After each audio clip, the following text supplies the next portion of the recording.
live with another episode of Final Piece. We're gonna hop right into it. We had a little bit of technical difficulties, but we've and you know what the best part about it is, Pyper? They Yeah. have no idea. You know what I mean? They Why have, would they? They have zero clue. They don't even need to know.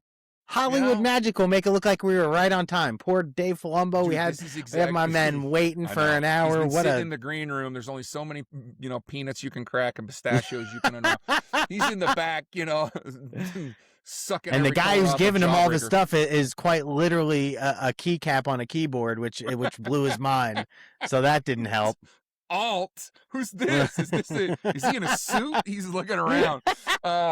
No, but I think it's interesting that you say that, because I remember when Mr. Beast did the whatnot thing for the Super Bowl. Do you remember that? Yeah. Dude, he was out of sorts. Dude, everybody's in there swiping, slamming the giveaways, trying to get a free car or whatever. Whatnot surprisingly kept up. They did. They didn't completely crash, but I remember one of the funnier things is he's bringing on all these people that are so used to the curated, edited versions of their lives, because it's just YouTube. It's like you can clip it, cut it, remove it, put out a polished product. Yep. And the only person that really crushed it was Gary V. He's in there like, yeah, dude, I do this shit all day long. Yeah, well, of course, dude. Yeah, but anyway, so our next guest, Gary's a pro. Our next guest, our first guest, the first guest. It's our only guest at this point. Poor bastard. No, we haven't booked anybody else. You don't need to know that, dude. We booked a couple people. Edit that out. I'll edit that out. We got plenty of people incoming. We got dozens lined up. This is like a claw machine that's just about to give out. Like, come on, one more. I can feel it. This is going to be the one that's going to be really grippy on. I swear to God, this isn't going to be the one that's going to rip me off on. This one's going to give us up. But no, we got somebody in here. It's the perfect overlay and balance. It really is. Bless his soul. Like, we're fangirling. If you know our collections and the things that we collect, we're really excited about original art, the mythos around original art, the characters, the fantasy, the fictional. We love everything comic book, comic land. And our next guest is, I mean, it's the pinnacle. You only have a handful of artists that have ever actually done a full Marvel Masterpieces set. They're on kind of not to mention a family of them. Well, now you got a whole heritage and a pedigree. Yeah, right. But it's like you get these individuals and you look at it and you're just like, wow.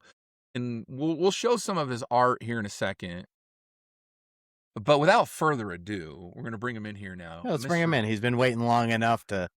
Palumbo, and let me see if I can show him in. Hey, there he is. Hey, we got him in. Dave. Oh, it's going. We're live, dude. It's happening. Could you hear it in the backstage when we were talking and stuff on the loudspeaker? You could hear all that or no?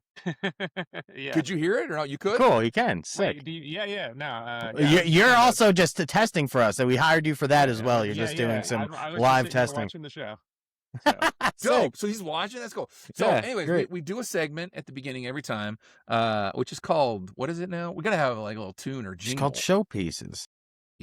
Why do we don't need a jingle for everything? This guy wants to make a jingle and everything. Because, you remember The Price is Right? You stay home sick. It was an event, dude. Got a little tickle in your throat. You're like, oh, Bob Barker and the Beauties, baby. Like, show me. Like, everything needs to be a circus, dude. I love a circus. I love a show. So we'll get into showpiece. If you're new to the show or don't know the segment, here's how it works. Dave's probably new, doesn't know it. Everyone's new to the show. Well, we're new to the show. we normally do 3 pieces. It's a best of 3, but in this case, we're just going best of 1. Neither of us are going to be the judge on this segment. We had to narrow it down. Do we do original art? Do we do cards? Do we do something? And so we narrowed it down to sketch cards. Now, we're trying to get Dave's vote here. Okay, we're trying to appeal to Dave. And if you pulled out a 4-panel, you son of a bitch, Grassy, I swear. No, it better be just a standard. Okay, all right. It's a. Okay, I want mine to go. I want mine to go second. I was just gonna say that. I would like mine to go second if that's all right. Again, this was a sketch that I got when I saw it. I thought it would speak to an artist. So Dave, the first sketch, here you go. This is and we'll pin it. Can for we everybody make that to see. bigger? Yeah. Pin for everybody to see. This is on All Batman right. metal stock. Okay. That's a cool sketch. I It's got a saw vibe. this sketch and I'm like, bro, there's some about it. Not over detailed. Again, I'm gonna stop. This is an artist. He knows the stuff, right? And then this is the Paul Essenson, I believe his name is. yeah, Paul Essenson. That's not a Viscratos in the background or a Tom Morgan either.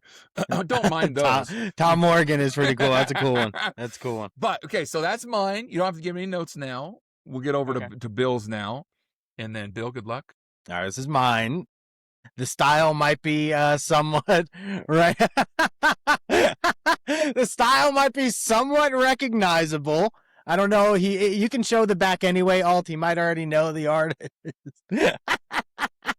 and Well, it is even inscribed. My this first is, Daredevil sketch I card. feel like this is playing dirty. No, this is just playing the game. I gotta get after what he did to me last week. You missed it. It was You it was son of brutal. a bitch. I needed this one. So explain this one, Bill. What is it? This was, and I should have given some photos of me doing the pose. Alt could throw that in post. Thank you, Alt. But this was a sketch card I got at OAX. This recent OAX.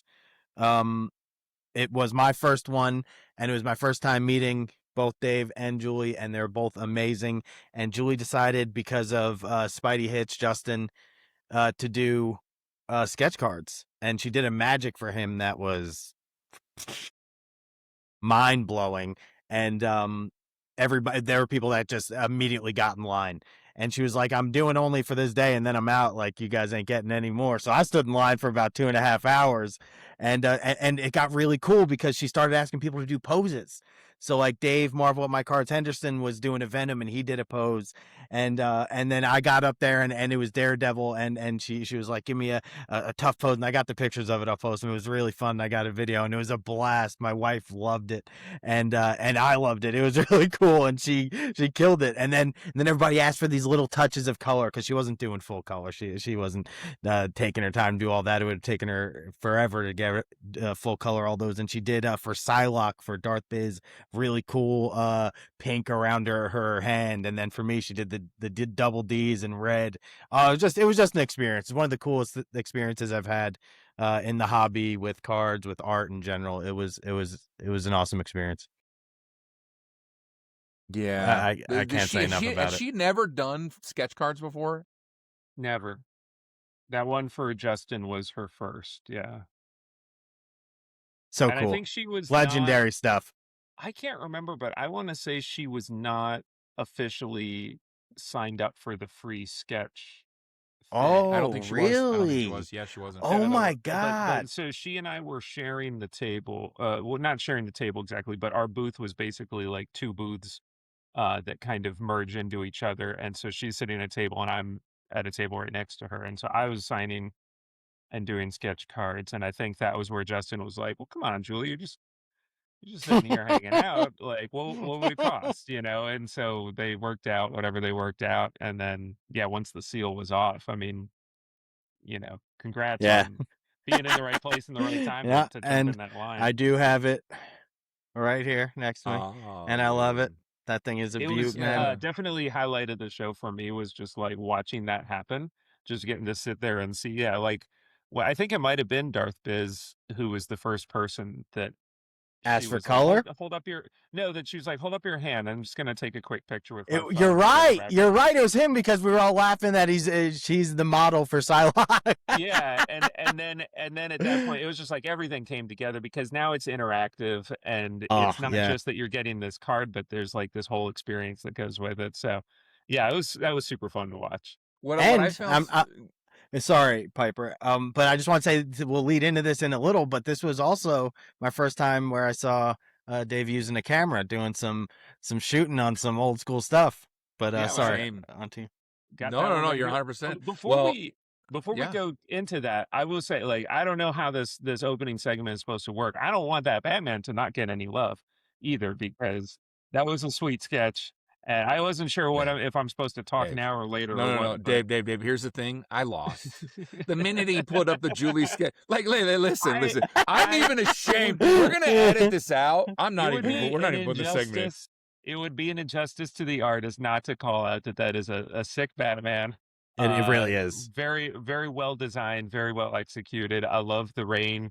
Uh, we got that big black mass in the middle, the leading lines bringing us into the center, really cool silhouette. But then the rain is really what pulls it together. So The I don't little want that to, drops. I don't want that to go What a good unmentioned. guy, man. What a good guy. I was just going to take the win and run. Yeah.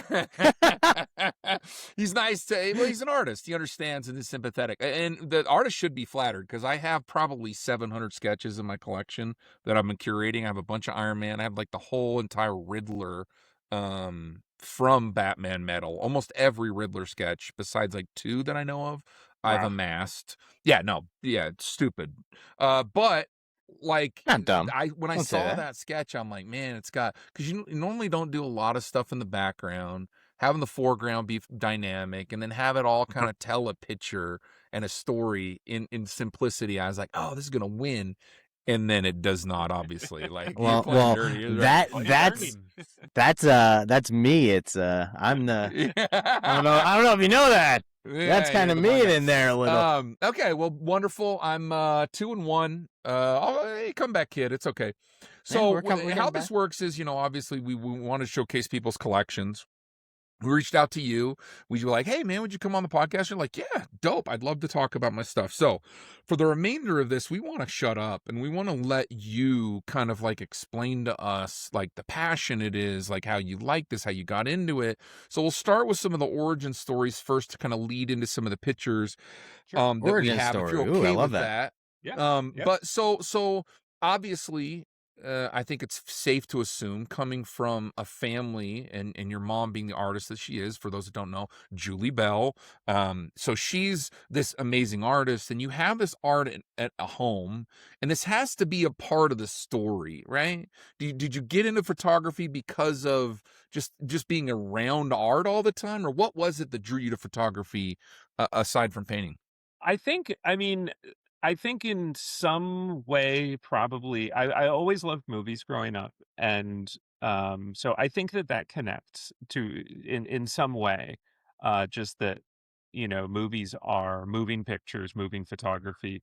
Um, and so, yeah, I remember as a kid, like having, real, like the little like Kodak Instamatic, 110 camera, and, that being a thing that I, um, enjoy, but never took very seriously. I think I always had like little point and shoots or something when I was growing up.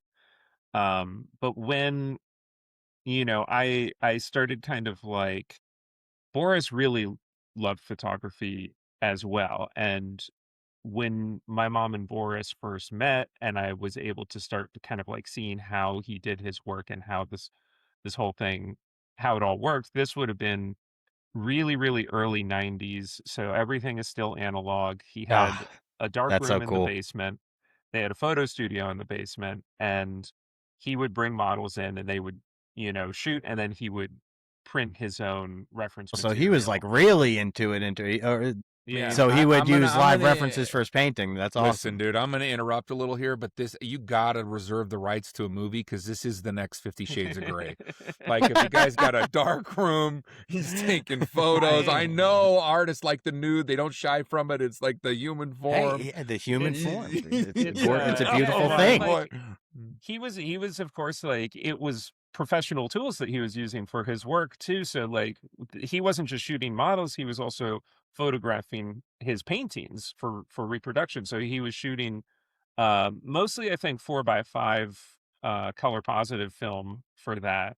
I remember he still has his 8x10 camera, but I don't remember if I ever saw him use it. But we're talking like large format That's so cool. reproduction quality negatives.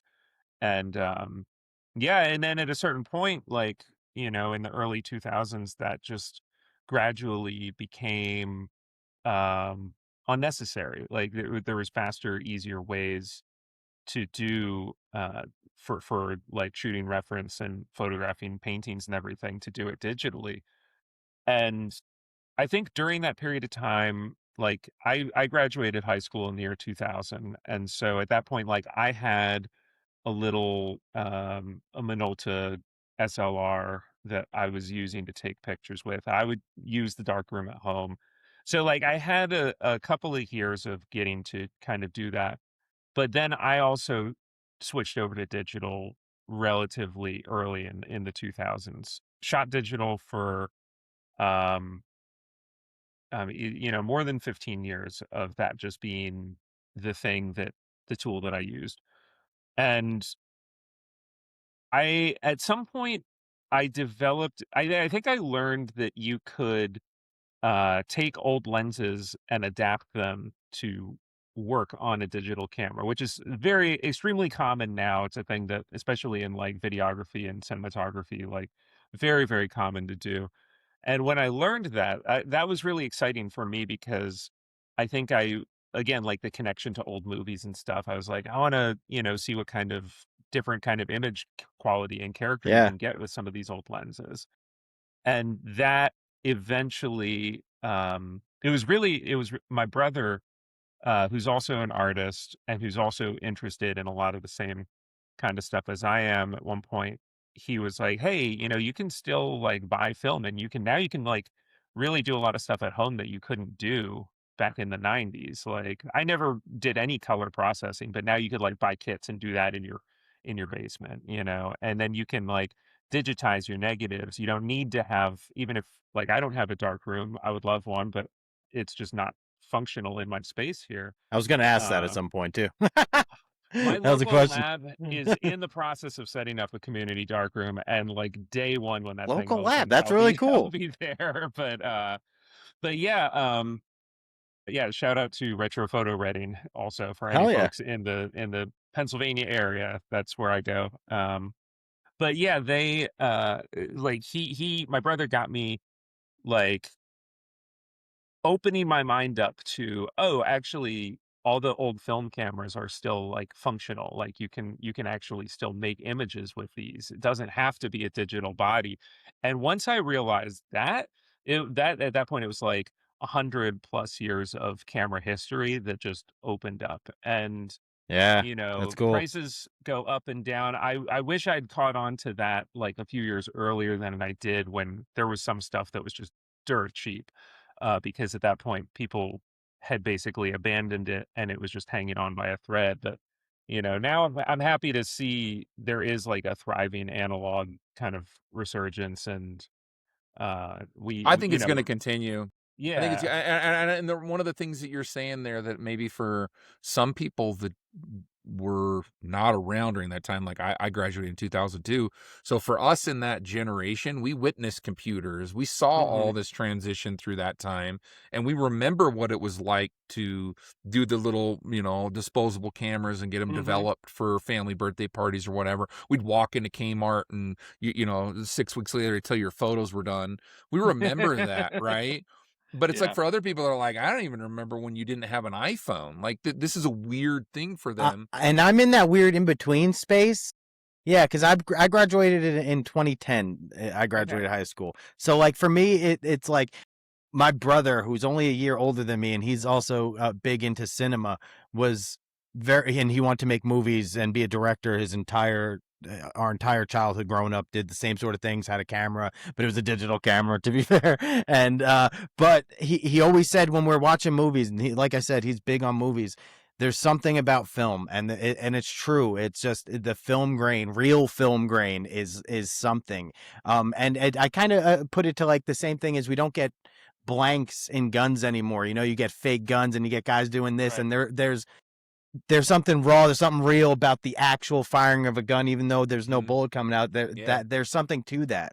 I think it's a lot of people focus on there's a different look, and I think that's true, although I think it maybe is overstated. I think you can very convincingly fake a Do lot of it that now. stuff at this point. Yeah. But I think what you can't fake is the experience of using an analog tool is completely different. And I have found when I'm shooting with a digital camera, and even like at this point, it's been about 8 years that I've been like fully invested in shooting analog. But if I pick up a digital camera, I go right back into the old habits of shooting. And a big part of that is the infinite potential with digital that you can just shoot, if I'm Endless taking a amounts. picture of something, yeah, and I'm just like, So I'll it just becomes go straight sloppy. back to taking like 5 or 6 click, click, click, click, click of the same thing Yeah. with an analog camera. I'm really kind of taking my time and Deliberate. waiting for the moment. Yeah, making Yeah. sure everything is just right, and then take my one shot and then go on to the next thing. Which And is so it's badass, by the way. it's just it's like a completely different like approach in your Yeah. mind. And then some of the cameras I'll talk about are also just like physically different to use that influences. So I think when it comes to like shooting movies, the difference between somebody who knows like it's expensive, it's really expensive to shoot on film, and if they know like we've only got every minute of footage is costing us X amount of dollars, like let's rehearse the shit out of this.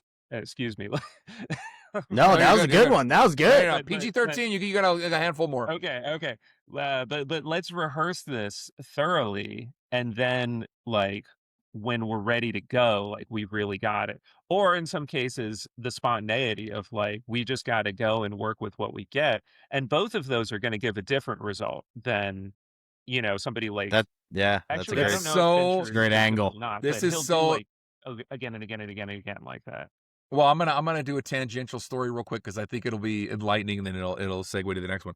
My dad, he was doing construction. He helped build the Jordan L Dam in Utah, and there was a city that they had to abandon because they were going to fill it up with a big reservoir. And so I was like, well, this film crew comes in and says, hey, we're going to shoot this western. We want to demolish this building and have a guy jumping out the top. And we only got one chance to shoot it. And we got the film crew and everybody shows up. And this sumbitch was just like an old log cabin. They had a D2 cat on the backside of that thing. Guys in the top, they got the mats out underneath. He's ready to jump. They say action. And that thing hits the side of that building and it didn't collapse or move the way they thought. It just slid. And so the guy jumps and a dang near ran him over. And my dad said they just packed up and left. And it was like, when I think about that, I'm like, well, that sucks. Like, now you don't get those wasted things. Those digital products or projects get thrown into the trash bin, or they'll make things work, or they'll Yeah, Michael that's what I was Bay gonna it. say. Or they They cut just it up turn and it make into it work. something Yeah. else, dude. And And I so it's mean, not that raw thing that you get in analog. what do you do when you're shooting digital also? Is like you take a picture and immediately you look at the result. Take a picture, look at the little screen on the back. That's a thing that's very different when you're shooting analog. Is you don't have that immediate like security blanket of checking Yeah, your so shot. how patient has Moving through has it. this hobby made you? How Oh. patient has this I don't like know.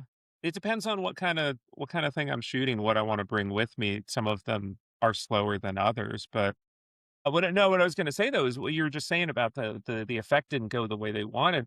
There are definitely times when you check your shot and it's just like, oh, it's blurry. Oh, this person stepped into the ugh. frame that I didn't want there, and you delete it. And when it's analog, it's on the roll of film. You'll deal with it later. And there's definitely been times when something that was unintentional, like I'm out of focus or something like that, and I'm looking, I'm like, it kind of works. I never would have done this on purpose, but the accidents sometimes give you something interesting Cat that you pick. weren't. Oh Was that yeah, intentional? that was an accident. That was I thought the Yeah, The flash that great was was on pick, fire, dude. good call. and so I just hit the on that camera. There's a way that you can recock the shutter without advancing the film, and so I was just like, I'm not going to waste the frame. I'll just recock and shoot it again. I didn't realize the flash had fired both times, and then when I looked at the picture, you of course wouldn't know this, but there's no better there's no better way to have captured the personality of this cat than what happened in this photo. So yeah, What a that's great great. That's a photo. that's a perfect example of something that it just wouldn't have happened that way. It's Well, also and really and again, trippy, dude. it is like it's a piece of art. So this is the question. So you get into it basically because your brother gives you this resurgence. But Mhm. what's the and I think you alluded to it, but I just want to confirm and hear what you're saying told back, that this is a satisfaction thing for you. You're like, Yes. I don't like the experience that I get Yes. when I do it this way as much as I do when I take a certain amount of ammo, I go move through and shoot a handful of things, and then I go through the process of developing later. Is that fair? I really like physical objects and physical things, which is why I never fully embraced digital tools in my painting. Like I still do all of my painting in traditional media. And with analog photography, not only are you working with mechanical cameras, you're producing a physical negative. Like everything is real and tactile. And one of the things that I love in these cameras is uh it actually like there's physical dials. There's Yeah, like it's you're resistance. moving pieces. Yeah, Yeah, it's like when you wind resistance, the film, when you know hit the different shutters on the different cameras click. sound different, you know. And I have certain cameras I'm like that one's got a real nice sounding Yeah, I was just gonna shutter, say, you know. name it, right off top of the dome. Favorite shutter. Oh, it might be the Nikon F2. Um, it might be the Nikon F2, which I don't Yes, know. it is the It's Nikon F2. Oh wait, Oh, he's giving us the audio. dude, is that a shotgun? I just think Oh it's got a real nice man, sound to it. this dude is No, hey, clapping people no with that thing. photo, no guns, guys. That's it Don't right ban down there. us. I'll put Is it in. is That's a that the nice one looking there? camera. Is that the camera? Yeah, that's this guy. Um, yeah, so actually, there was this really interesting project that some folks came up with. I don't remember what year this would have been, but I'm gonna guess maybe like 2016, maybe, called the L16. It was a really kind of revolutionary camera idea. It was about like the size of my phone. If you maybe like glued two of them together, like so just like twice as thick as a phone, but about the same footprint. And they had patented this concept where they had 16 different cell phone cameras on the front of it, and it would shoot. They were different focal. It was grouped in like three different focal lengths, and it would shoot an array, and then using the like computer in the camera, rearrange those into like a really high Oh, megapixel result that sounds using like cool. cheap little cell phone cameras, but then you'd get this like 50 megapixel image out of it, which 50 megapixels on a cell phone now is not even weird, but at the time that was like pretty revolutionary.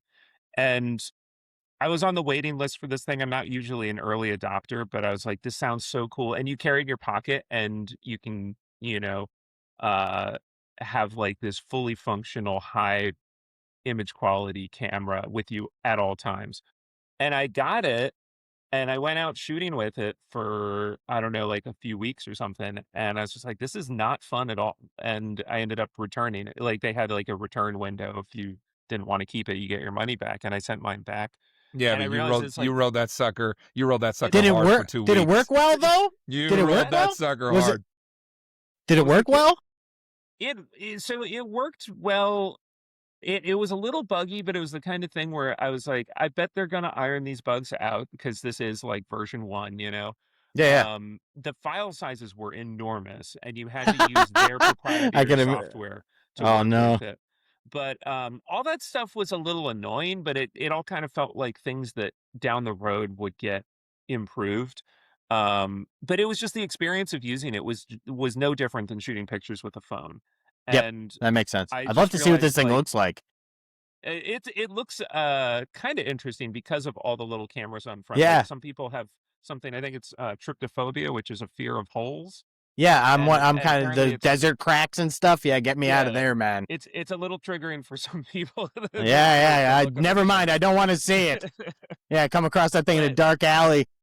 Oh I God, I it's. I I returned it. I got my money back, and I ended up buying a digital Leica, which is like I bought a used one because they're very expensive cameras, and I found one that was in my price range. But that was a digital camera that was like optical viewfinder, physical dials, as analog as a digital camera gets, basically. And it really made me realize like this is part of what I love about photography is the feeling of connection to the tool that I'm using and the way that connects me to whatever it is that I'm taking pictures of. And then Man, once I got into film, and that was when I was like, oh, I can I can use this camera that this photographer used, and I can use the camera that went to the moon. I can use the camera that NASA took to the moon, like that kind of stuff. That's just like there's a very romantic quality Yeah. to it. And Yeah, I that could was see that was that. really, I think, where a lot of the love for me came from, Shit, was have all you that used the history. camera that went to the moon?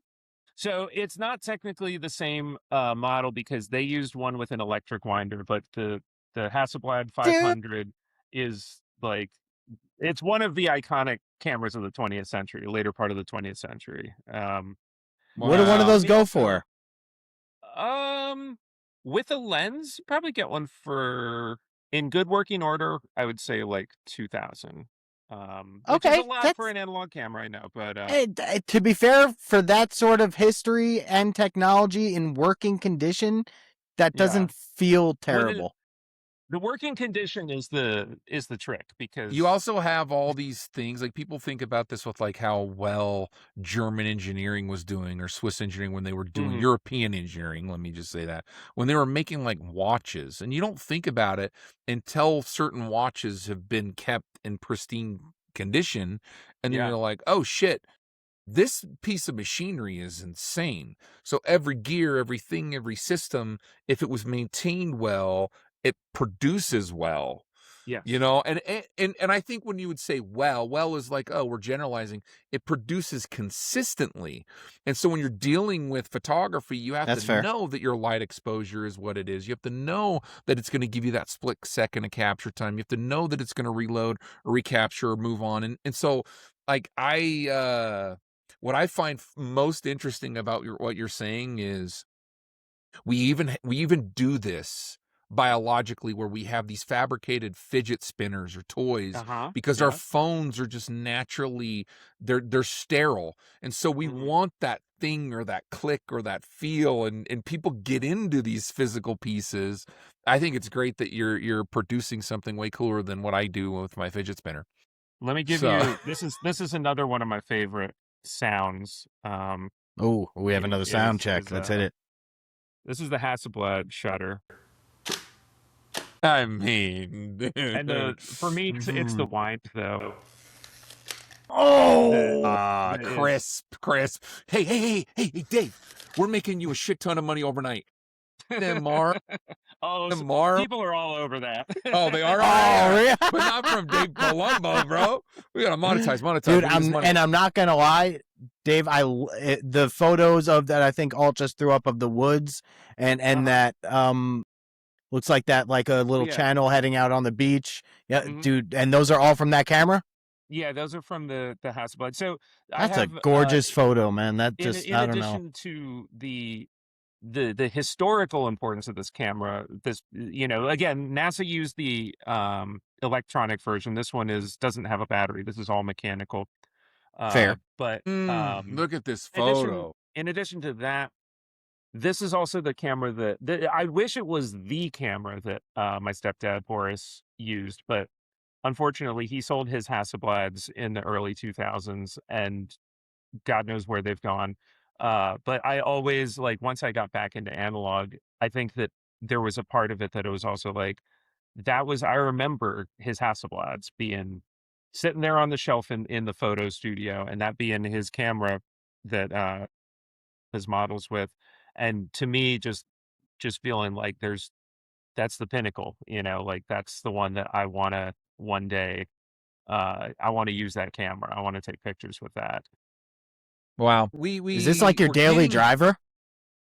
This is pretty serious. If I'm gonna go shoot in a place that I'm gonna, like, really be able to take my time, this is really best used as a tripod camera. Okay. And it's something that I like to, if I want to shoot like really high quality pictures of, like, uh landscapes. yeah, landscapes, interiors, things like that, this is probably a camera that I would bring.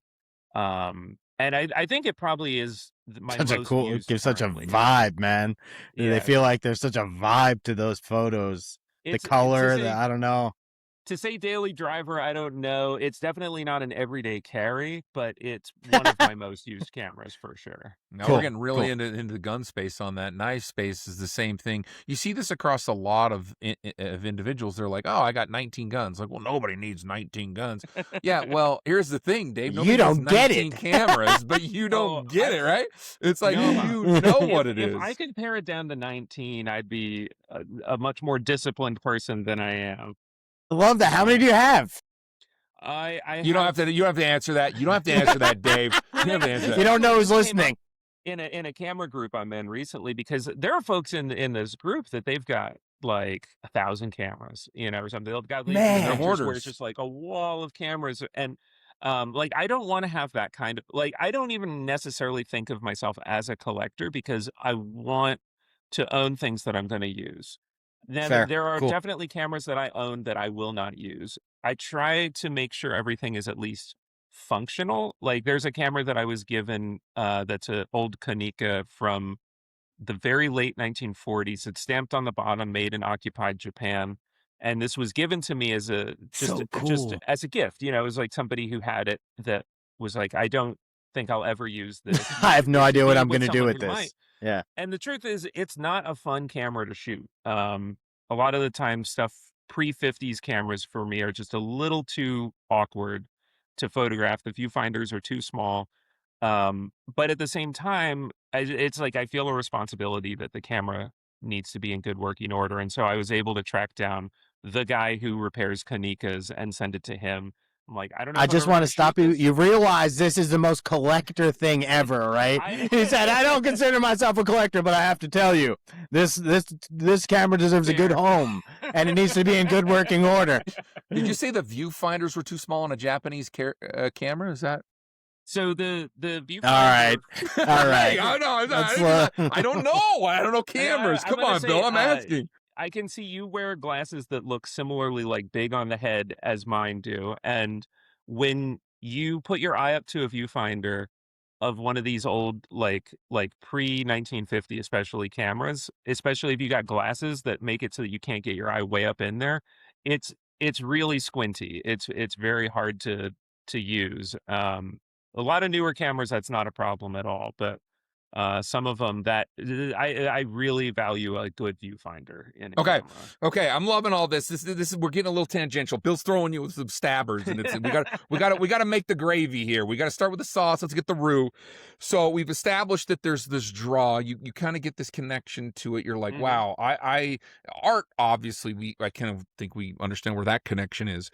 But the photography side of it, you're using digital, and what I will say, this is anecdotal, but my experience with the digital stuff, you had these entry levels, then you had prosumer, and Best Buy is selling you these prosumer cameras. They got a flip up, or they got the first they had like an optical zoom, and then they had a I remember digital those, like the zoom. flip ups and stuff. Yeah, and then I those remember zooming those. out and telescoping, and you're like, this is a $600 camera. It does what?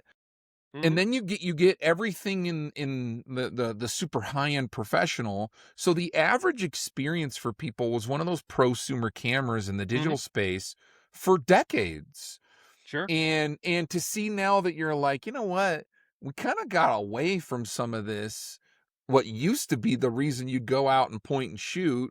And digital, yeah, it's gotten us some modern conveniences, but in a lot of ways, it's sacrificed a lot of these experiences that you're getting.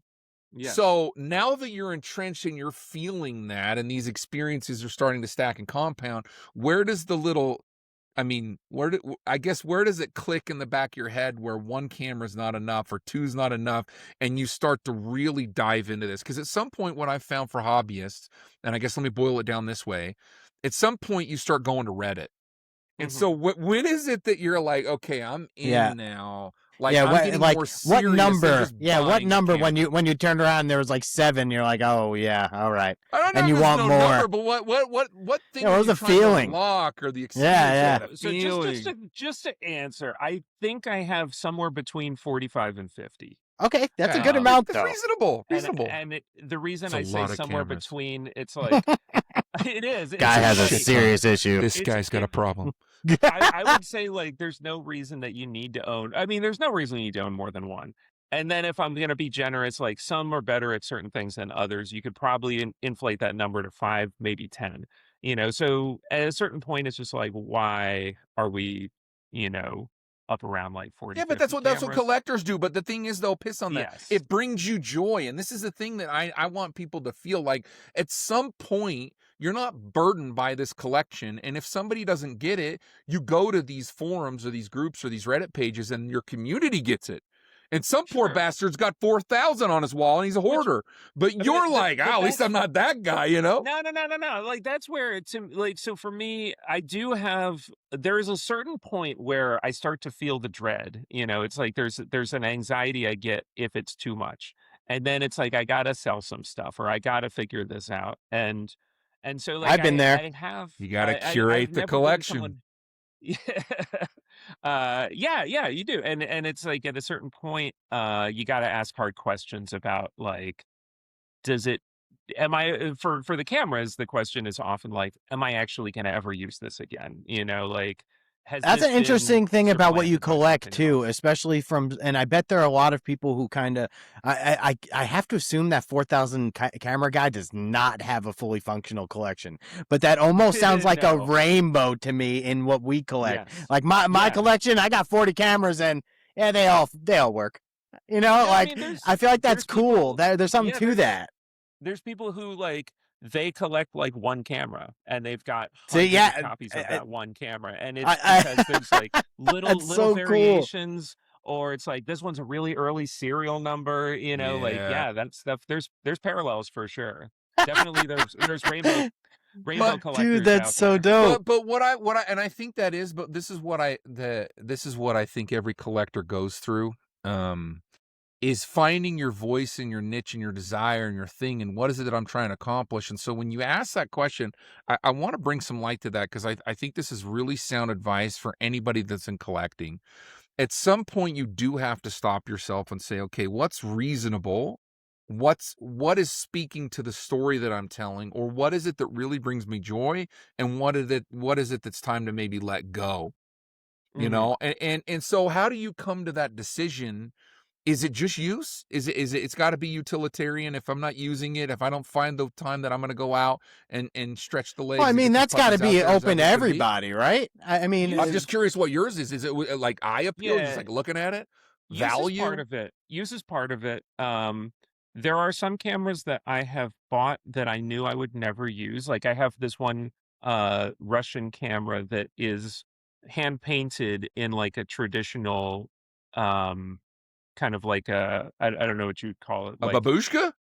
it's A it's nesting it's that it's just doll? means I'm grandma. sorry, I'm blanking on what to describe, like a motif, like I guess like it's like Oh, the way that like textiles would have these kind of like traditional patterns and things, or like something would be like needle pointed with these kind of local traditional motifs. And so yeah, it's this Russian camera that somebody in um that part of the world hand paints them to have these kind of like local traditional, and it was So just something that I was cool. like, this is really fun. I'm Yeah, never gonna that's use this. It's a usable camera, it's functional, but it's one that I'm like, I know this wouldn't be fun to shoot, like, but it's just a cool thing. It's just one that I will have because it's fun. And then yeah, there's ones that I have some duplicates.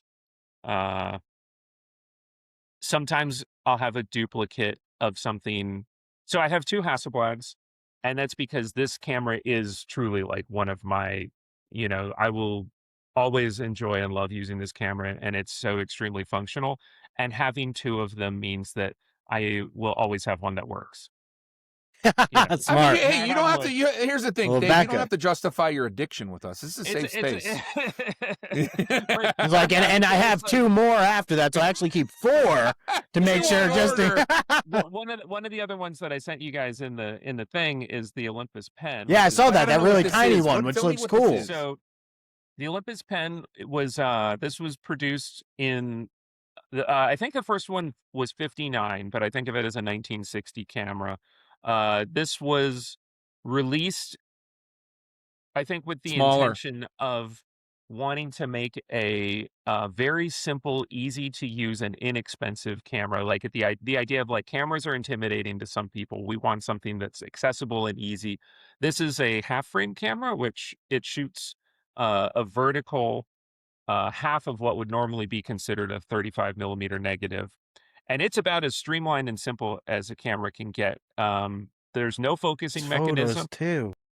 You just set focus by guessing the distance. There's an aperture that you What do you mean? What, you literally? You just guess? yeah, and there's no light meter. There's no batteries in this at all. It's totally mechanical. I It's was gonna very say it quiet, reminds me very easy much of a to use. disposable camera. It's really similar to use as a disposable camera, and that might sound not fun. I actually love using this camera because something about how streamlined it is. Um, it really kind of once you kind of get in its rhythm, it's just very fast and easy to use. You would think if you have to guess distances, you're going to be constantly out of focus, but you kind of learn it and figure it out pretty quick. That's kind of And cool. film is also, I think there's just like a little bit more forgiveness for things don't have to, you don't get in there and pixel peep it the way you do with digital, you know. Pixel peep. I Uh, like that. It's a good term. and that's not mine. That's but That first time I've heard it. It's yours now.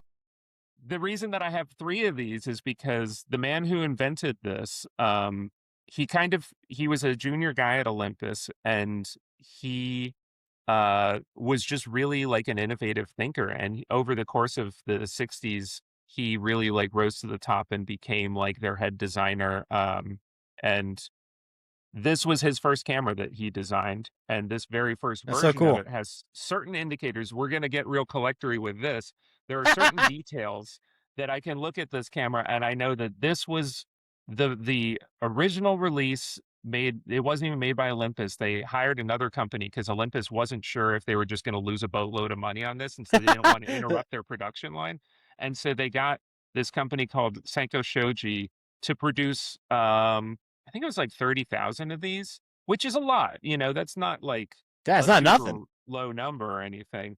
But they produced those 30,000. They sold very well, and then they moved it in house and started making. And So do you have an original? Is that what you're using right there? all 3 of these are originals. Oh, and he loves it. that's the He reason- loves this shit. He Sit loves down, saying Bill. that. Sit down, That's Bill. the Listen to the reason- master.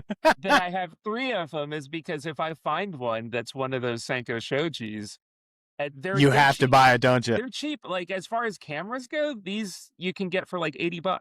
And for a camera, that's like dirt cheap. And so if I find one, I'm like, okay. I mean, I don't know if I need a 4th, but I'm just saying, like, for a while. If he sees one for $70 though, he's going for it. Is what Yeah, he just. but the thing is though on these, when you think about that, okay, this is where I'm at with some of this collecting. The fact that you know that there's a company that got hired. It was a limited short run. Olympus put their brand on it, hired another company to fulfill the order, and then you're like, hey, these are the ones I'm looking for. Like my dad, he would collect bicentennial quarters.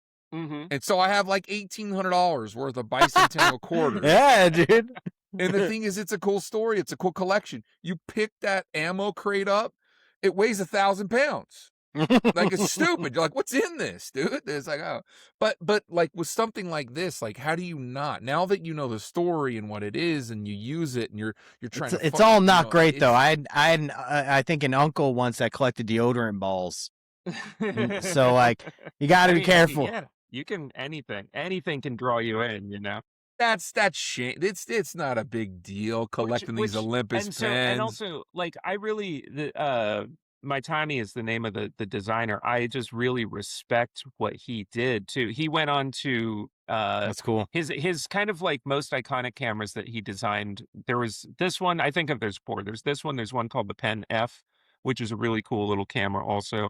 And then the Olympus OM1 and the Olympus XA are 2 cameras that still get a lot of use. The XA, you probably would, if I describe it to you, have a picture in your head, black clamshell, and you like slide it open, and that's where the lens is inside. Plastic camera. Yeah, I feel like I Very know. small, I very feel like I know pocketable. what you're talking about. It's I wanna James about know Bond the what size movie. of this. The James How do you Bond spell movie, that? right? That's The- like one of these guys. Oh yeah. But but no, the XA was like a very popular. I think it might have been kind of the start of the point and shoot movement for something that truly could Oh, just be there it like is. stuck in your pocket. You don't have to worry about lens caps or anything because Oh, the that's a body is cool the cap, camera, man. and so I just tremendous respect for this man who, he just I think he's a designer with a real kind of artist's mind, and I think that some of the things he made were so cool. So that is also part of the romance for me with the pen. Mm. I love Um, that. Hey, good explanation. That's a reason you like it. It tells a great story. So if we're coming along the journey, I want to yes. know more about, and we've shown some of them, but I want to show more of these photos. I want to know more about how the process of photography and shooting photography influences your art and the art influences that vice versa, because I gotta imagine you're in this wonderful balance Hmm. of one informing the other. Is that fair to say, where like you go out and shoot stuff that you just Hmm. didn't see, or the perspective or the angles, and you're like, oh, and then you do that in a painting? Is that does it inform I your mean, art? for many years it was truly just a reference tool and a reproduction tool, the camera for me, and it wasn't until somewhere around 2012, like I graduated school in '04, and at that point I was working in gallery art. I started kind of getting traction in illustration maybe like end of 2006, early 2007. And so for a bunch of years, just to say, the camera was really just a tool that I did not uh, see as something to enjoy for its own sake. And I think when the more I started appreciating photography as its own end and as something that I could do that didn't necessarily have to be part of my work, but just something like another creative outlet. Um, I started learning more about the kind of the physics of like how different lenses create different images and why you get certain kinds of looks and effects from different lenses. And the more I learned about that stuff, I think that really has informed my painting in that I will still think photograph, like, I will design and plan a painting with that Yeah, in mind. If this was a real scene, like, if I'm asked to paint something and they describe the scene to me, I that's start cool. thinking, "Where am I gonna put like, Is it going to be how in do I set the focus? lights? Where am Yeah, I gonna put my camera? What kind of lens am I putting on it?" that's Because so that stuff, cool. That's so yeah, cool. it really changes the feeling and the result of a picture. And so I think that's the biggest way that it's kind of informed. I don't know how Wonderful. much Yeah, my no, no, no. painting That has that's informed the other way, but Yeah, no, and that makes sense. I mean, well, I was even referencing other people's paintings. Does it give you mhm. inspiration when you're looking at Oh, other art sure. to be like, oh, I Of could shoot a course. photographer, I could do photography in that way. I could maybe try to set and stage certain photos. So let's kind of blow through some of these in the remaining like 10 minutes that we got, and then we'll give you a Sure, little yeah. shout out and stuff. We like try to keep it to an hour. People's attention Yeah, yeah. spans suck Also, nowadays. I also the name of the show is Final Piece. It's hard to not everybody has a final thing, but you did mention one that you had lined up, Yeah, Well, right? yeah. That like I you I said it's mentioned what I described as a camera that I will never own. And and why is and that and what is it? and then Talk to us. it's the Hasselblad X-Pan. It's an extremely unique camera. I don't know that anyone else has ever made a camera quite like it. It's a rangefinder. So, gosh. Okay, so a rangefinder camera, Got him. there's kind of like two basic different ways that you can use a camera. One of them, you're looking in your viewfinder and you're seeing what the lens sees. It's bounced off a mirror into a prism or something like that.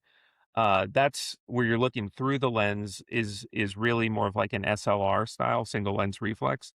If you're not looking through the lens, you're looking through a window, which is kind of close to where the lens is, and that is a really different shooting experience. So this camera uses, you can actually see in the top corner there, you're looking through that little window. It's got Yeah. little lines to show you like roughly. And when they say rangefinder, there's these other two little windows on top there that are part of this mechanism where when you focus, you get basically like a double image in the middle. And when that image lines up, that's when you're in focus. That's clever. there's advantages to shooting like this and there's disadvantages to shooting like this. But one of the advantages is you can make smaller cameras because you don't have to have all the space for like a mirror and all that kind of stuff in there. Um, this camera, it shoots a panoramic format. It's still shooting on 35 millimeter film, but instead of 35 millimeter gives you a 24 by 36 millimeter image area. This camera gives you a 24 by 65. So it's much, much wider. And it's Mm-hmm. very similar to like old CinemaScope movies, Mm-hmm. this like really panoramic Sweet. format. And the camera, because it's designed to do specifically that, when you look through the viewfinder, you are also framing in panoramic. And so you're thinking in panoramic. It's, again, part of this thing about like when you're using these analog tools, it changes the way, because you can shoot digitally just knowing that you're going to crop it. But to me, there's something about when the viewfinder is showing you panoramic, you start thinking differently. You start seeing For sure. possible subjects differently. The reason I'll never own it is because these cameras generally go for, I would say, with a lens, $4,500 and up, and Jeez. they can't be Is fixed there a anymore. reason? They can't Why? be I think fixed. the reason is because it's made by Hasselblad, which is a high-end company. It's truly, there's nobody else that made another camera that's quite the same as this. What, they use And gypsy so tears so you can't fix them? What are we talking about, dude? there's a sweet spot for me with the cameras that I'm into, which is kind of like the 60s through the 80s, but really for me, it's about the 70s. And one of the reasons is because cameras in that time were mostly, if not entirely, mechanical.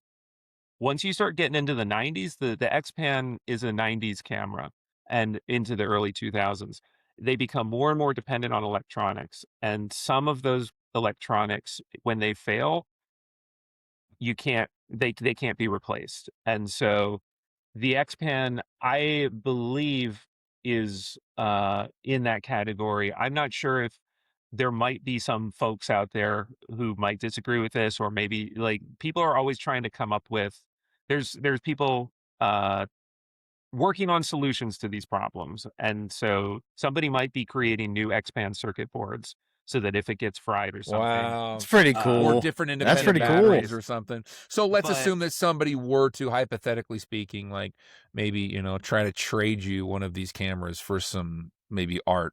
Is there ever a world in which you'd be like, yeah, I want this camera as an exchange? You don't have to answer that, Dave. That was me no, bullshit. it's the, like, this is another collector thing, right? Like sometimes something's too valuable to own. Yeah, it's just like, And it's not for me. yeah, It's it's a one of camera them. that I You're would, Daredevil OA, you son of a bitch. I would love to use it. I would love to shoot it, but I would be so and I will use my valuable cameras. I'll use my valuable cameras. It's And not this that is I'm a worried camera about you gonna would want to drop it shoot and with? break it or something. Sure. But I'm saying just knowing that at any point I could just turn it on and it's gonna break It's itself. gonna just start Just explode, smoking. yeah, and that's it. And that to me makes it feel to me like this is too valuable for me to own for that Okay. reason. My buddy Jace, he shot, I'm pretty sure it was with that camera, and I know what you're saying about with the wide angle. God, I could be Mhm. so wrong if it's the wrong one, but he has a picture of these guys, these young baseball players lined up at a Mhm. baseball stadium, and they've all got their jerseys on, and it's just this wide angle of them against the railing, and then the whole baseball field, kind of in I've the. seen It's incredible so pictures that people make with cool that camera. because Yeah, it's I just love the the panoramic. scale of that wide Yeah. Yeah, Yeah. that's landscape cool. is So nuts. two things. I know we're short on time here and we got We're some not stuff short to on get time. We through. also could edit a little, Yeah, so we it's go okay a to go little over over. We something. can Yeah, edit back. it's No, not. you're in it. I'm gonna loop this in a couple of things you just said. First of all, would I trade for a camera? Yes, I just recently did. And this My is boy's a collector. this is a Mamiya 7, which was never my white whale camera, but this is a white whale camera. Like for a lot Ooh, of we got a people. grail. He got a grail. we Show got a off the grail grail. piece. This is similar territory to the X-Pan. Okay, I think cool. it's not as high risk as far as failure. But I only just got this about a week ago. I've been shooting with it. I'm loving it. It's a lot of fun to use, but I don't have anything to show you guys. Like my most recent I've shot 2 rolls of film with this, and they're both still at the lab. So I Hey, haven't cut just how later. long is Where development are we time? going to see these photos? Where are we going to The- put this? Where we're going Yeah, to see these by the time it that's what I was comes gonna say. out? Where are these Hopefully, I photos mean, going to live? my first 2 rolls is not a lot to show something impressive from. Also, you only get 10 frames on this camera, so Well, it's yeah, not but a lot to here's work the with thing, yet. Dave. But No, nobody cares. We don't know what we don't know. So act like True. it's the most dope shit on the planet. Yeah, you could send us one that These you I think can is the tell you, worst, and we're this gonna be like, camera "That's the coolest is thing." one of the most, dope cameras on the planet. It's really cool.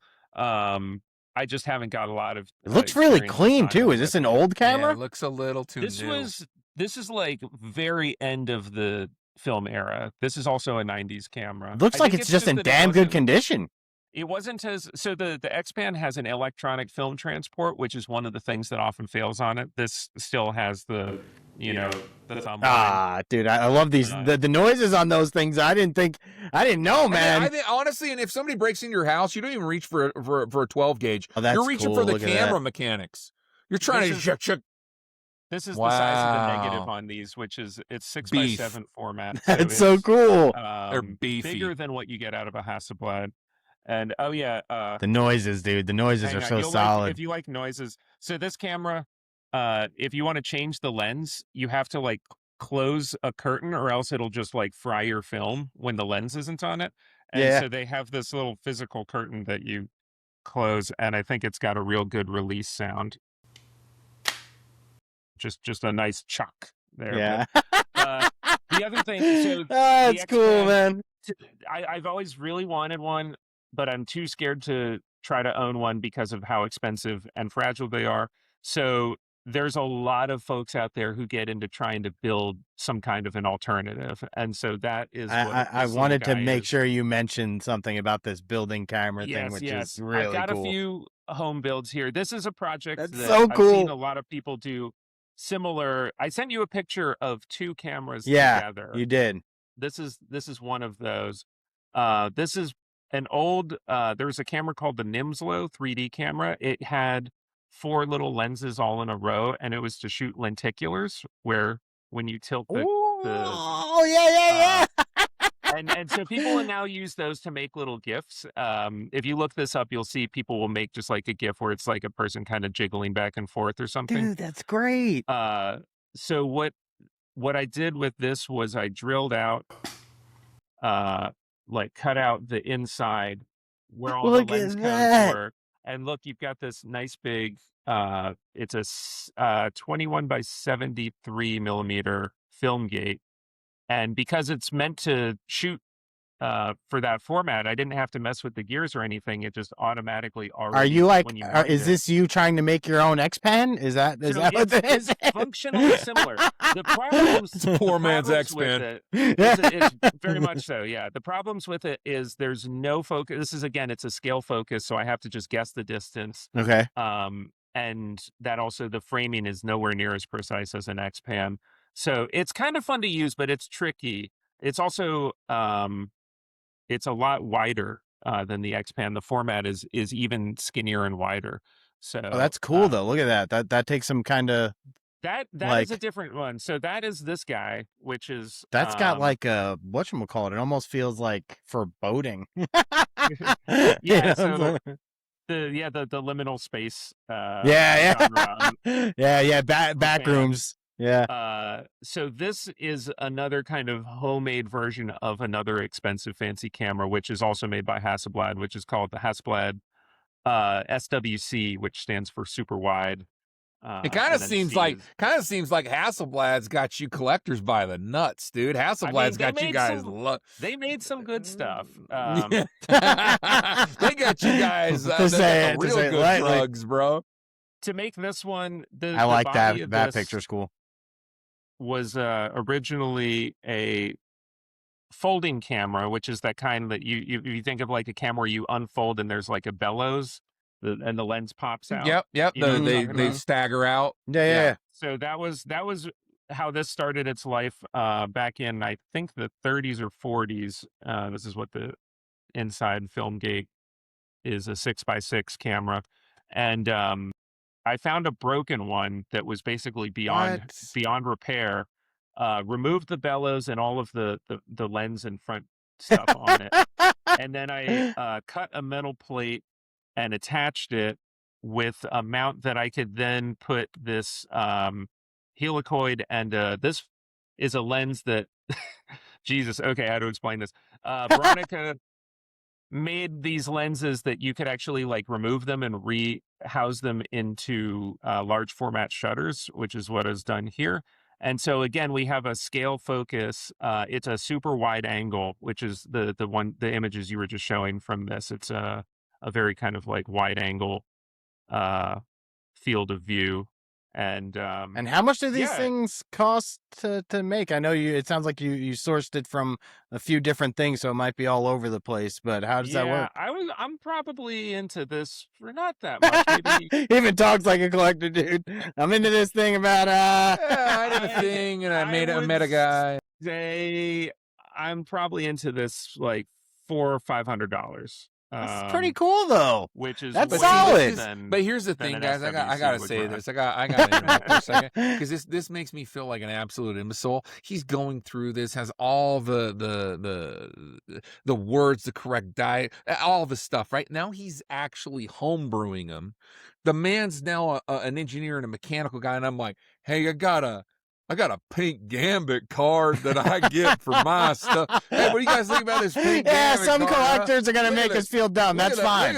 Look at the pinks on some of this, boy. Isn't that something that's shiny? So, on the topic of the homemade cameras, though, I got to show you my favorite, which is... Hit us. This is the one that I actually made from scratch. 3D printed? Yeah. 3D printed. I designed it in Blender. This camera, I mostly use it to shoot 6x12 negative, which I keep giving these numbers. This is the film gate on this guy. It's, okay, so it's basically 2 Hasselblad 6x6s. All right, cool. So that's a big boy. It's a real big boy. I can shoot 4x5 with it. You see hear those clickers? This dude made everything sound good on this one. But when I say I made it myself, I got to admit, like, all the important parts came from somewhere else. The lens is a large format lens. Well, I didn't think you were going to be out here shaping your own glass, man. Some people go wild on this stuff. That's shot with this camera. Yeah. Oh, wow. He's out there with the kiln and the sand. Yeah, dude. You got a settling torch, dude, getting that thing to temp. I mean, a lot of people get around that if they're into pinhole photography, because that's a real fair. That's smart, I guess. I'm not into pinhole photography. Dan, these look amazing, though. This is cool. Crap. I wanted to talk about this for a bit. Please don't remove it. When you go into like these abandoned buildings that look post-apocalyptic, this has got to feel a certain way. And then when you look back on the photo, do you kind of have that nostalgic feeling when you're like, oh, I remember I was going through this. Do you do a good job of capturing that? Yeah. Yeah. I mean, I love shooting in places like this, and I'm not a fence jumper. Whenever I do these shoots in places like this, it's always somewhere that I'm in there with permission. Yeah, I'm be honest. I'm be honest. I feel like you saying that makes me feel like you are a fence jumper, but that's fine. That's fine. I'm not going to blow your spot up. Oh, yeah. Dude, I'm just a billionaire. I promise I'm not Batman. There's no shot. One of the nice things about shooting in a place like this, when you're there with permission of, whoever is the caretaker, owner, what have you, is, you've got kind of like the ones that you're showing right here. I was at this location for 9 hours, and that was 9 solid hours on my feet, moving from place to place, and it goes by fast. Like when you're I can imagine whatever you're doing, And this is a correctional facility. Is this a prison? Or? Yeah, that looks like one, right? It was originally a hospital and then turned into a prison. And perfect. That's not eerie at all. That's not creepy. I love the sound of that. A lot of these places have very sad histories, unfortunately. But great photos. I've been to this place twice. The first time I went there, as a patient, I was carrying everything. First time as a prisoner, second as a patient. With me, I was shooting with the Hasselblad and with that 6x12, and then I also had some lenses. I had extra film backs. I had, my tripod, other equipment. Were you solo? Were you by yourself in this place?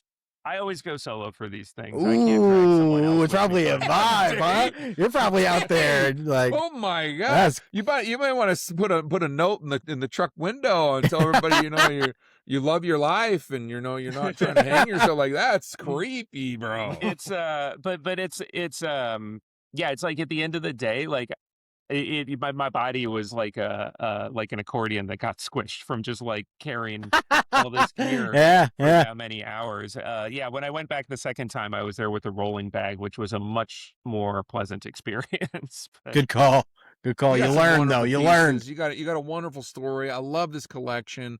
I love to see that your collection's an active one. It's not a consumeristic thing where you're just like, hey, I want to buy Yeah, shit, that is really cool. hold on to shit. You're like, really the driving functional. factor It's for awesome. you is you enjoy the shoot, mm-hmm. the Yes. hunt for the next look and feel, and you're trying to bring out art and beauty and a message and maybe something to reflect on in your hobby. And what a wonderful thing. I what a great way to start. I think what we hope to be many more individuals that come on and kind of do the same thing. You've been just like, I'm honestly the best guest. Then you had so much patience with us. You We set a high appreciate it more. standard, Oh, my yeah. friend. You really did. Oh, no. Because I mean, for us, we like the art that artists create, and then we get caught up in the cards and the manufactured scarcity, and we Mhm. love it because it transacts like little $20 bills and little gold. Mhm. We feel like pirates, and we got, I got a sack of coins, and we negotiate that. And then you see some of this stuff like, look at this. This is in Alaska. I don't know what was going on with this person. I think that they were just looking Ooh. out over the water, but I just happened to turn and see this moment, and I had my camera and I grabbed it. I do want to say a quick word for this camera. I know we're short on time, but I haven't gotten to talk about We the are not F2. short on time. I love the Nikon F2, which is what this was shot with. It was Nikon's flagship camera for the 70s. This thing it's one of those, like, it's bulletproof, you could drive nails with it kind of I was gonna camera. say, if you could recommend one camera for someone getting into analog that affordable first time, what would you recommend?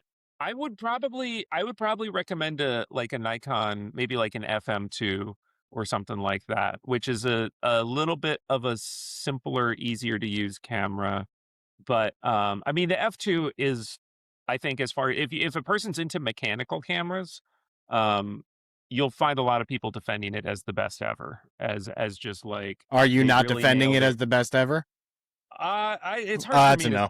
It's He hard for me doesn't, to That's say. he doesn't want to get opinionated, dude. He's trying to get sponsored by Nikon. Pump the brakes It's here. Come on now. it's my favorite. It's my favorite. But I will say one thing with this one that I'm holding in my hand is I actually serviced. This is the one that I had with me in Alaska. I serviced this myself back to full working order, where I was able to go. There's a man in England who this is his camera's specialty. He only fixes this specific camera, and he teaches workshops every once in a while. And I saw he was doing this, and I put myself on the waiting list, and I got a call to Waiting go. list. Yeah, it was like 3 years in the future, and then he was like, "Somebody dropped. Do you want to come out?" And I was like, "Yes, 3 absolutely." years in the future for that? And you went out to the guild master And himself. it was, and I got to tell you, the whole You went to time I was Kellen going, Brimbor. like, the trip is approaching. I'm on the plane. I'm in England. The whole time I'm just like, why am I doing this? Like, I'm not trying to like do like camera repair. Yeah, have a career out of this. Yeah. But it was a combination of my love for this camera and the opportunity to get to learn from someone who is a true master at what they do, and those two things put together. And I, as obviously, like, I'm building and tinkering with things. I've fixed things that I felt were within my capability in the past, and so any opportunity to open something up and learn how it works, to me is worthwhile. But so that brings me to, like, another reason there are certain cameras that I could never sell. And a lot of the time, it's if it's something that I fixed or something that I built, or if it's That's something fair. that I like was that. something that was repaired, like this lens on my Hasselblad here. This thing was in real trouble, and I found a guy who is a real expert in these, and he basically rebuilt it. And to me, like, it's hard to let go of something like that. And that's also just got to be a dying Unfortunately, profession that's like, unfortunately so. I have some lenses that were repaired by people who are no longer with us, yeah, I who can were the imagine. expert, and now they have passed away, and Yep. um So taking the opportunity that to learn is creates also just cool, man. That's just yeah, that's history. You're learning history there. it makes it like, when it's hard to get rid of sketch cards because it's a one of one. Yeah. Yeah. And I think it's similarly like there are certain things that you feel like if I let this go, I probably just never gonna see it again. And And you will regret it every second after. And that is how you end up with 1,000 cameras on your Reddit page talking about other people's problems. No, I think what you're saying, it was interesting. I was thinking about this, how the Industrial Revolution kind of got us out of guilds. And you Mhm. used to have apprentices that would become a journeyman that would then become a master of anything, of their craft.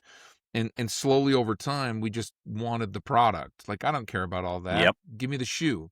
I don't care about this photo. Just I don't care how it was made. I don't care how you Mhm. felt. I don't, and you could make an argument for art now. I don't care about you doing traditional art. Just give me a cool image to look at.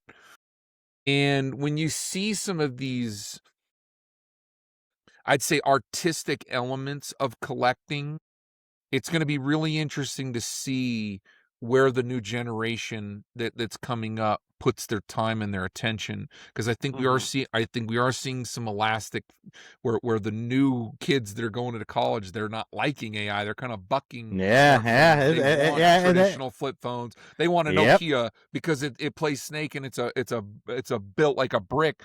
And it's like you gotta think about all these things as it relates to your alienation from the product, like Mark's Yeah. described. And so now it's like, hearing you describe all this, it's got me so damn fired up for like the wholesome collecting. I want to see so much more of this, because when we're alienated from the process, your experience of buying a camera at Best Buy is like, oh, give me a 5-star. No horseshit.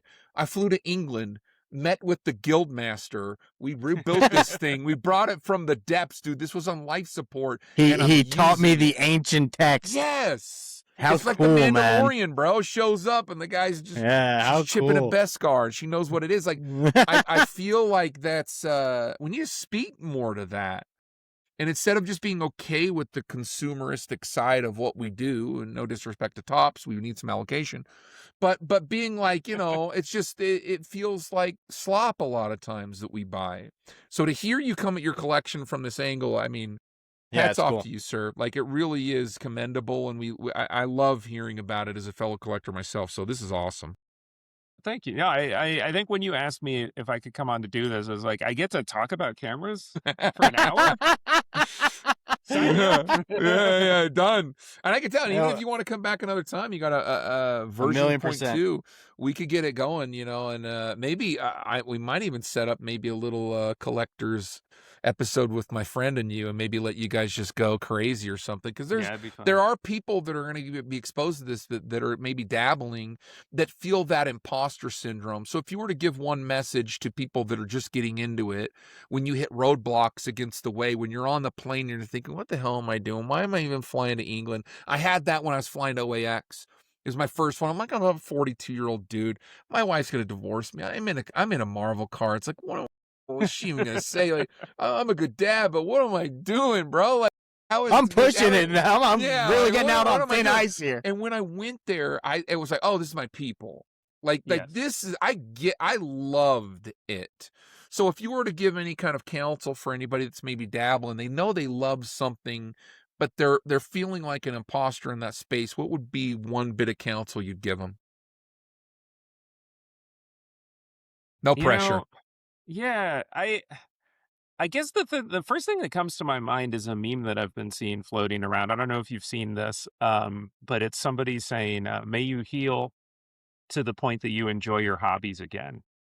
And that's something that has really kind of been taking up space in my head for a while because I truly like I get to like enjoy these cameras and a lot of the time I want to go out shooting and I'll start coming up with reasons why like, oh, I should be doing this, I should be doing that, like can I really justify taking off half a day just to go take some pictures that nobody else is ever going to see? And it's like, no, it's important to do. I have to remind myself, like, it's okay for me to go and do a thing that makes me happy, that, Damn right.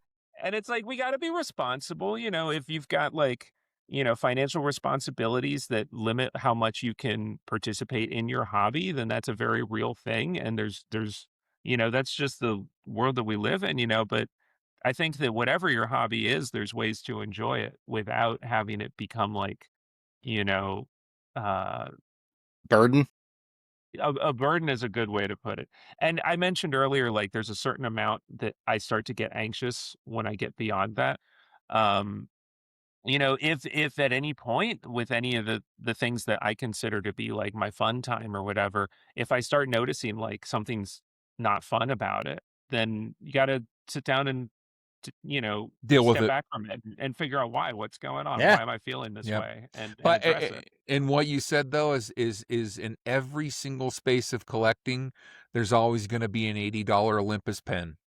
And you Yes. can always find a little quarter that's bicentennial, and you can always find a piece of art. You don't have to go to the superfractor at the top of the mountain, or you don't have to think that that's like what makes it fun. What makes it fun is what makes it fun for you, not Yeah. anybody else. And there's something that I've seen. I think this actually works surprisingly well with cameras. Maybe it's the same with other collections as well. Part of that chase comes from seeing what other people have, and then you get on YouTube and you start watching videos with cameras. You Yeah. start like reading reviews and things FOMO. like that.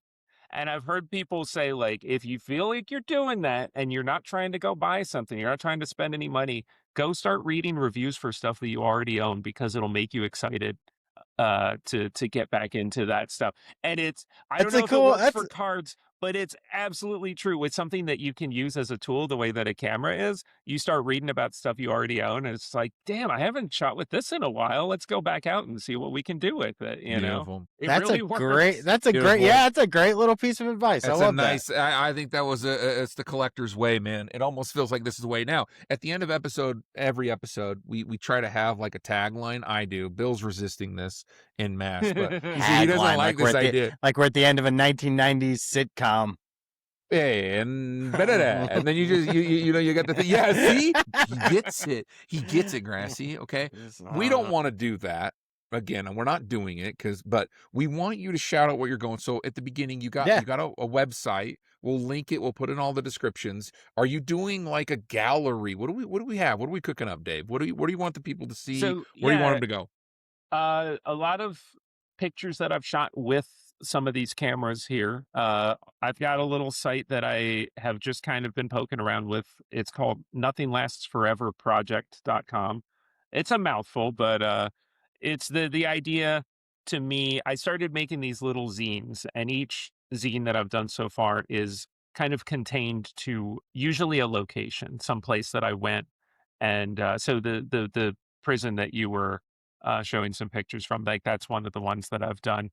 And yeah, in the beginning of the zine, there's just like a page where I talk a little bit about, that what that experience was, and then just a bunch of the pictures that I took in that space. And The deer in the cemetery, bro, with the I overexposure. Yeah, that's one. I have a few Yeah. books that I haven't actually put together yet, but that I want to. And there's a cemetery outside of Philadelphia called Mount Moriah that's an abandoned. It's in the process of being kind of like reclaimed, I guess.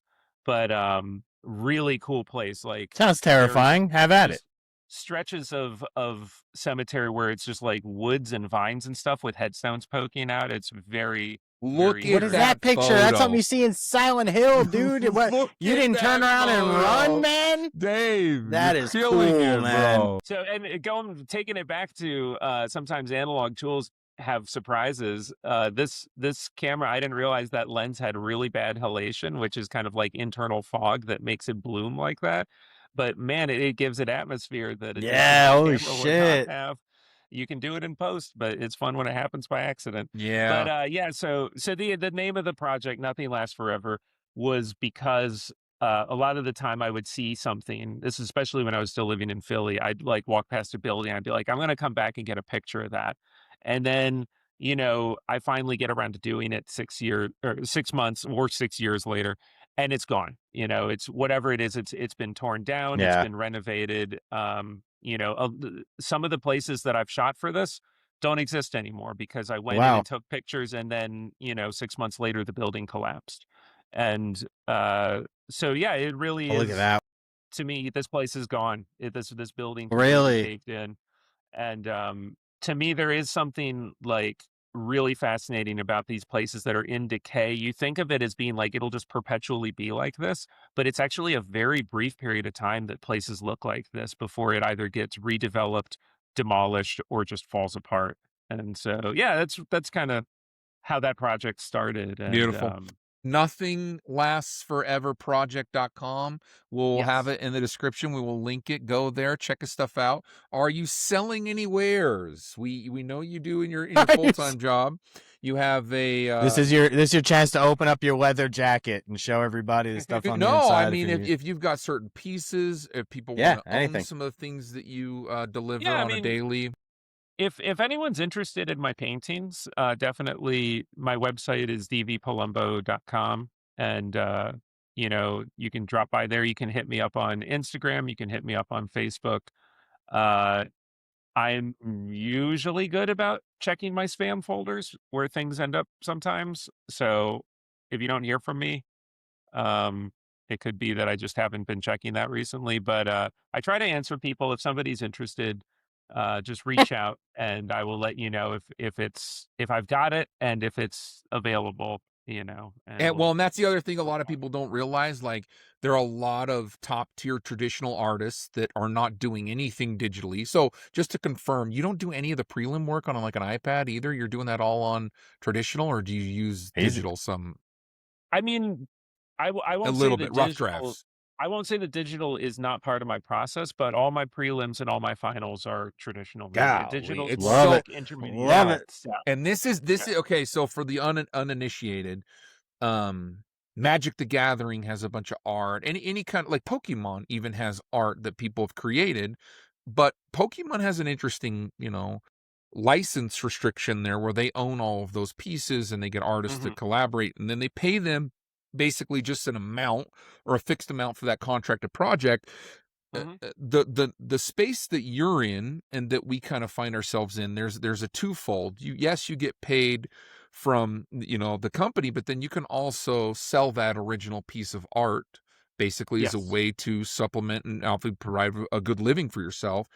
And Hmm. so right now you're seeing a lot of artists, if you're not interested in the space or are interested in the space but don't know how to get into it, there's some groups on Facebook that you can look at. There's MTG. There's some individuals in the community that kind of broker this. But like he's saying, you can reach right out. These pieces go fast. Magic the Gathering will have a bunch of pieces. They'll commission a ton of artists to do a bunch of work across that gamut of whatever set they're going to release. And so an artist will get commissioned to do maybe 2 or 3 pieces. They Hmm. showcase those once the product is released, and those pieces go fast. Yeah, it's So typical especially with Magic because there's a really robust collector market that Yeah, when for things sure. release, they tend to go up for sale and they tend to sell. I don't necessarily sell everything, and there is a lot of work over the years that I just have never put up, So, for example, recently, So crazy. I did a lot of Dark Horse covers for Alien and Predator stuff, Ooh. and those were some Ooh. things that I just never really put them out there, and so I've still got a bunch, so that's where I say, like, if somebody's interested, like, if somebody's like, "I wanna buy some originals from Marvel Masterpieces," it's like, good luck. I can help point you in the direction of where you're gonna find them, but a lot of that almost all of that, Scooped. uh, is sold. But you never know because then there's other things people think like, "Well, surely you don't have this anymore." And it's like, "You know what? I never offered it anywhere, and it's just been here in my home." So, it's always worth reaching out and asking. Wonderful, wonderful. And again, reach out to the man. I'm starting to get into the original art space a lot more. I'm owning some pieces. Me as well. I would love to add that Palumbo, man. Oh. Oh, the Daredevil from Flair. I'm telling you, one day I'm gonna have that. I'm telling you, man. Well, hey, again, nothing lasts Been on the record. forever. And if you walk by it at OAX and then it's gone, you might have hurt yourself on that one 6 months later. So, well, Dave, we appreciate you for coming on. Thank you so much. Yeah, seriously, As our thank you. first our original guest, we can't thank you. This was a perfect send off. And again, any other way that we can help you, or you want to send anyone, or are we good to wrap? No, I'm good. Thank you so Okay. much. This has No. been really fun. Thank you guys, Kay. Appreciate Love it. it. And what's the tagline? I don't know, but he needs to play the song now. Nothing lasts forever, guys. Nothing lasts forever. He was ready. He had it. He had it. This is our stupid. We have this. You yacht have rock to song. stay with us. We'll do credits rolling right here. We're still Credits recording. roll, yeah. Oh yeah. I hate this.